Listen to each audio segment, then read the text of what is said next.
How do you think about freedom when it comes to using the jet and flying? I mean, having a PJ is probably like the ultimate, sense of true freedom and sign of success. But maybe talk to me about the freedom that it gives you. Yeah, I mean, there is nothing better than so we had a death in the family, for example. I'm 7-hour drive away because we also chose to live in an area that's great to live in, but not close to family. A lot of people struggle with that. I text my pilot the next morning at 8 a.m. The plane is sitting there. We're in the plane and we're in my parents' kitchen with them 12 hours after my grandmother passed away. And it was absolutely zero stress. Like leave the house at 7:30 a.m., walk in the kitchen, a 7-hour drive away at 10 a.m.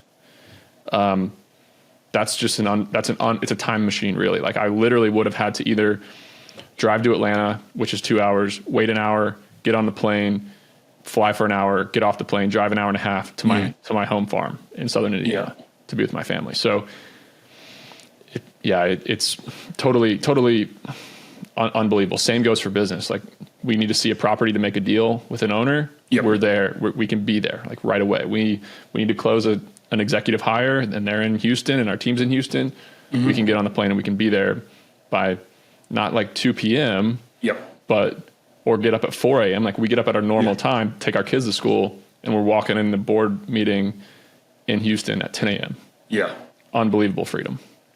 Absolutely. And I mean, you talk about dropping the kids off, and in the book you actually talk a lot about work-life balance and how important that is, and how, the type of business that you build is very important in enabling that, and the location and that sort of thing.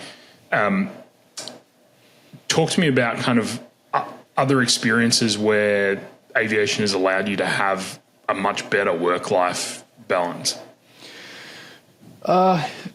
Work-life balance, I'm home by dinner. And I get to drop my kids off at school, which wasn't possible before. I'd be getting a driver to pick me up, or I'd leave the house at 4 a.m. from Atlanta. It would mess up, a whole night of sleep. I would feel like crap that night. And I would not get home until 11 p.m. if it was a day trip. So it's really all about it turns a full day or 2 days into one 8-hour work shift, which allows me to see my kids and be home and totally not feel like crap.